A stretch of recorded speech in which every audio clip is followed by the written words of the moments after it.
Hola, ¿qué tal? Feos, sucios y malos en este tiempo tan revuelto. Hoy con el profesor Abraham Gac, un docente en la Facultad de Ciencias Económicas, un fundador del Plan Fénix, un amigo de MATV. Vamos a charlar sobre lo que propone la derecha en nuestro país a la hora de sembrar todo un discurso cuando nos habla de cambiar, cambiemos. ¿Cambiemos para dónde? ¿Cambiemos para qué? La mirada sobre los distintos planos de la economía, del Frente para la Victoria, de Cambiemos con Mauricio Macri, aquí con Abraham Gac. ¿Me acompañan?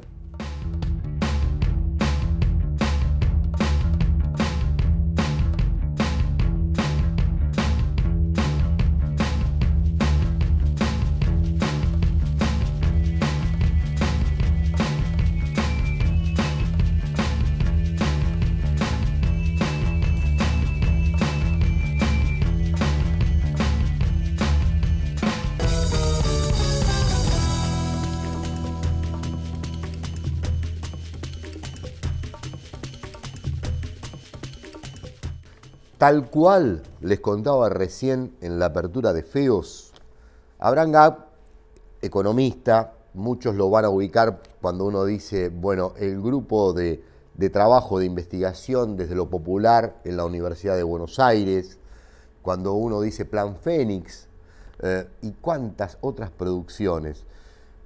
Hombre sincero a la hora de expresar lo que viene viendo, pero con un don, el que todos lo podemos entender.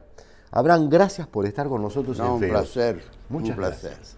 La pregunta más inquietante para nosotros está vinculada a qué escenario te imaginás en caso de que la derecha pueda llegar al Estado, al gobierno, sobre todo en términos de lo que haría y lo que no haría en lo económico, ¿no? Bueno, yo creo que en esto no hay misterio. Hay que simplemente indagar en la forma que se están incluso expresando ahora. Yo creo que hace un momento fuera de cámara estábamos charlando. A mí me parece que la división está fundamentalmente en la concepción de lo popular y lo elitista. Ajá. Hay quien quiere que muchos sepan cosas y otros quieren elegir únicamente a los mejores. Cuando hablan de la excelencia, en realidad están echando a los demás, que es lo que ha pasado con nuestra escuela habitualmente. El que no cumplía con todos los requisitos, a ese repite o se va. Es una escuela expulsora. Y esa concepción general expulsora es la concepción que guía a la derecha. Cuando habla de un Estado que no interviene, es para que no mejore las condiciones de las mayorías. Quieren al Estado, pero para desarrollar sus derechos, sus canonjías, sus privilegios. Entonces, yo no creo que haya ninguna duda. Cuando hablan claramente de la devaluación, a ellos no les preocupan las consecuencias de la devaluación. Todo sistema termina en un equilibrio. Si yo devalúo y excluyo a la mitad de la población del consumo, seguramente esa otra mitad va a poder vivir de las exportaciones de los productos primarios. Con lo cual aceptamos una división del trabajo propia del siglo pasado, sabiendo que una gran mayoría va a quedar afuera.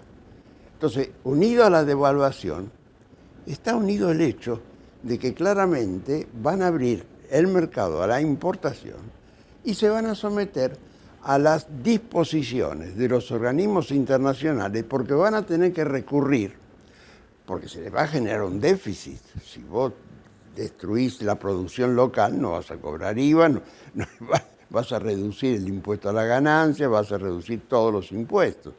Con la mitad de la gente trabajando, vas a también incluso no vas a poder sostener las jubilaciones. Entonces, necesariamente eso lo van a compensar como con deuda. O sea, endeudarnos de vuelta. Como siempre ha ocurrido. ¿Y a quién vamos a recurrir? Como lo han señalado públicamente, a los organismos internacionales porque prestan más barato.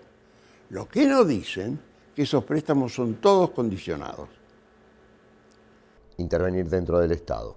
Es aceptar digamos, la matriz que le dispongan en esos organismos de lo que hay que hacer. Entonces, necesariamente, eso trae aparejado todo ese camino. Se amplían las importaciones, disminuye el trabajo, y una parte de la población va a estar viviendo en condiciones muy, pero muy desfavorables. Y eso no les preocupa.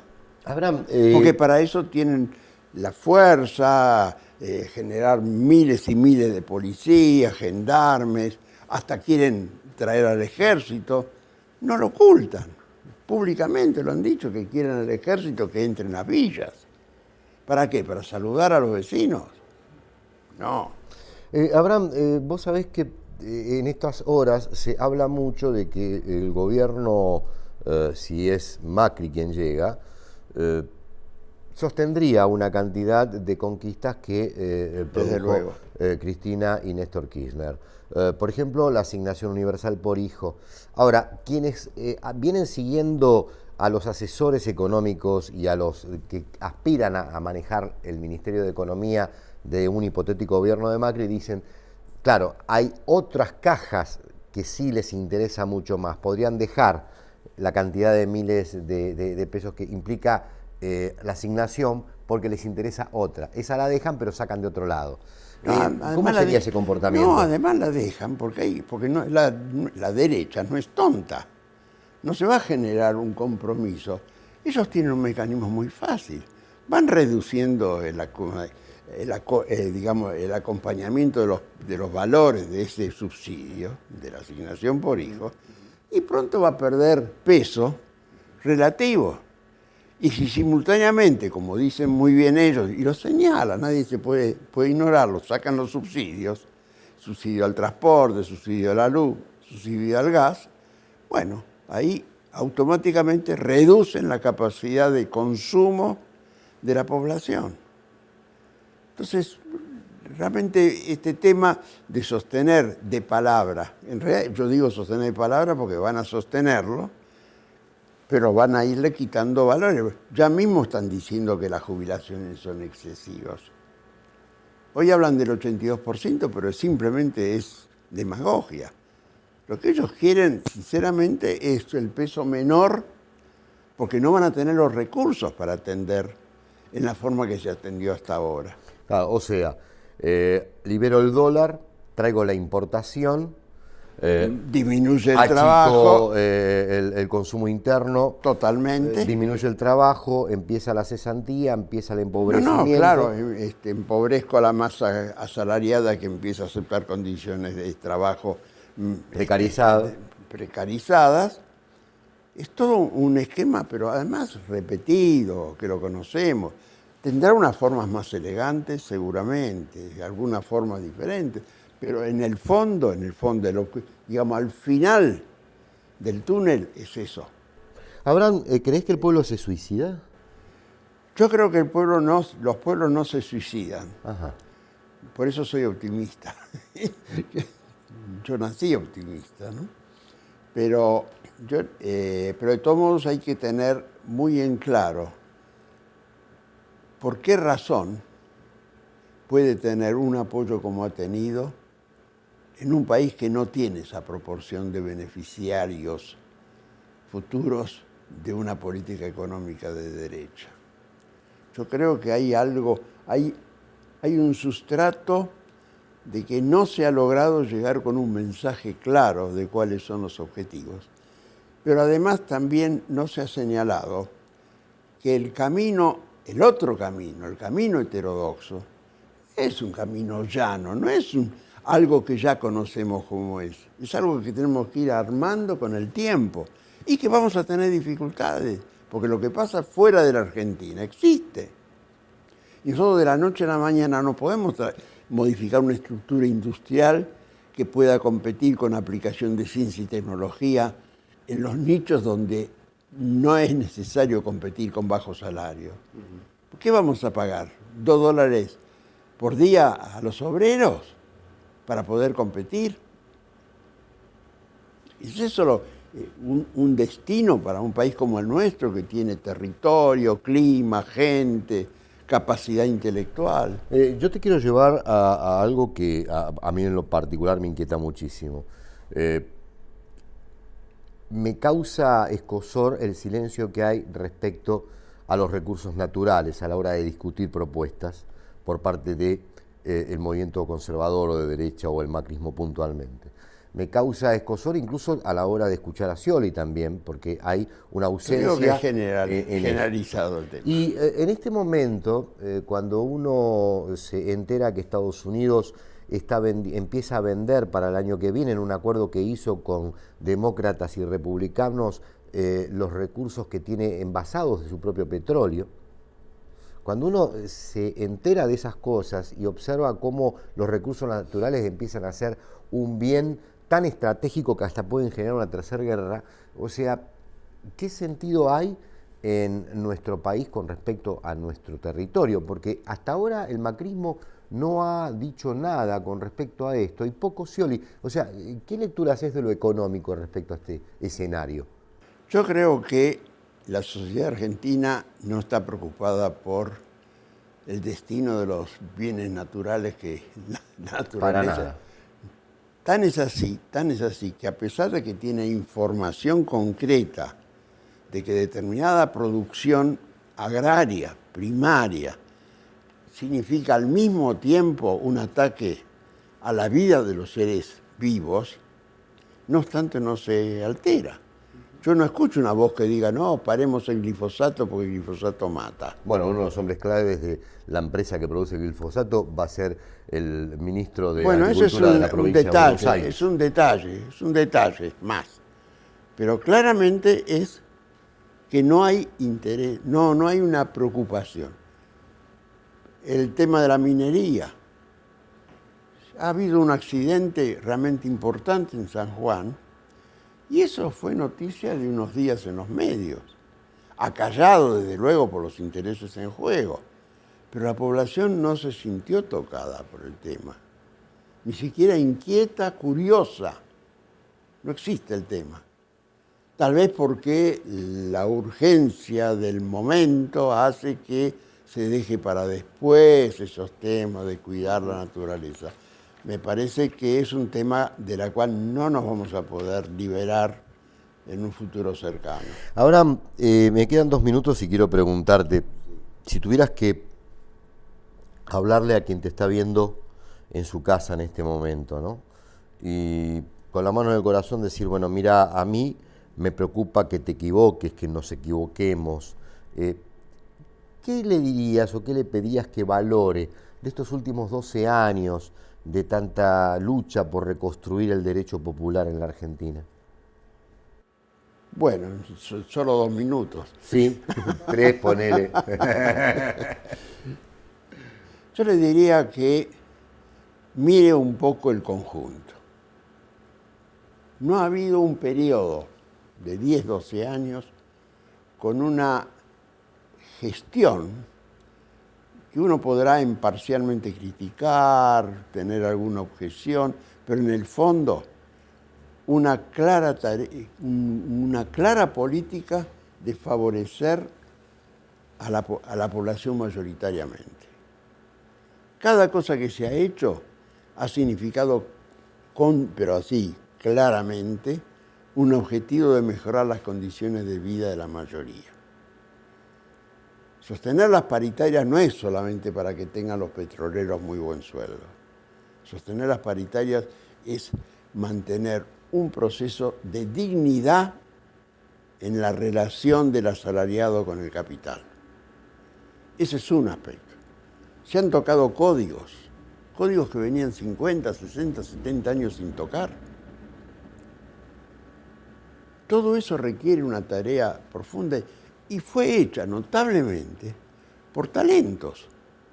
No es que el país recurrió a improvisados políticos o legisladores para decidir algunas medidas.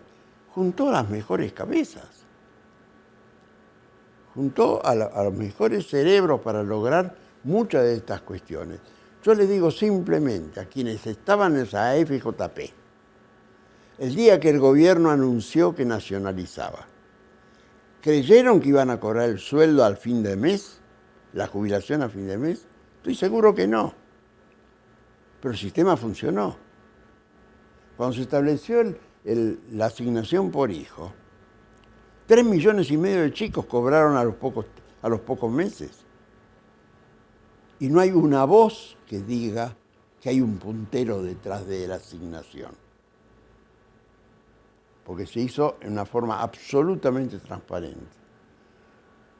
Son detalles importantes que hacen pensar quién se ocupa y quién no se ocupa de las grandes mayorías de la gente. Y la otra cuestión, y esto está dirigido a quienes se consideran pertenecer a las minorías privilegiadas, que sepan que si no esas mayorías no consumen, no viven y no viven en paz, tampoco va a ser una vida joven, cómoda para ellos. Porque también lo de ellos corre riesgo. En esto hay riesgo para todos, que no se equivoquen. Espero que te podamos tener más seguido, Abraham.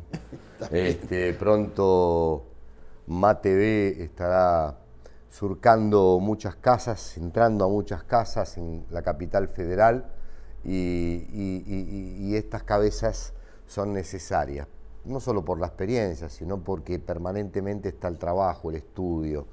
Y hablando de la clase media, Abraham, y a modo de despedida, que te agradecemos que hayas venido, recordar que a lo largo de la historia argentina, cada vez que el pueblo fue quebrado, o sea, le quitaron el sustento, el trabajo, la razón existencial, por lo tanto llegó a perder la casa, llegó a ir a la pobreza, llegó a perder la educación para los hijos, llegó a perder el alimento, llegó a perder futuro, y se descompuso ese núcleo que tiene un país, que es la familia. Cada vez que eso pasó en el pueblo, la clase media se empobreció y muchas terminaron en las villas viviendo. Mire, yo no quise dar... Vale recordarlo eso, no quise dar un golpe bajo. No, pero no es golpe bajo. Pero, ¿cuánto hace que aparecía normalmente la calificación de los nuevos pobres?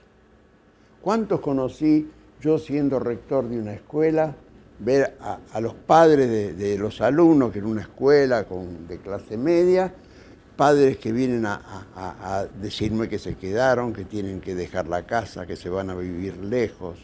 Ya no hablo de irse. He visto chicos llorando porque no querían irse y sus padres se fueron al exterior.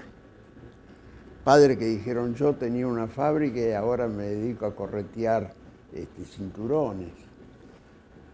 No, que no se olviden, no fue solamente para los pobres la desgracia, fue para todos. No había clubes de trueque de 15.000, 25.000 personas para gente pobre únicamente. No. Hay que recuperar esa memoria. No olvidemos. Sí. Abraham, te agradecemos muchísimo tu llegada a FEOS. No, yo la pasé bárbaro.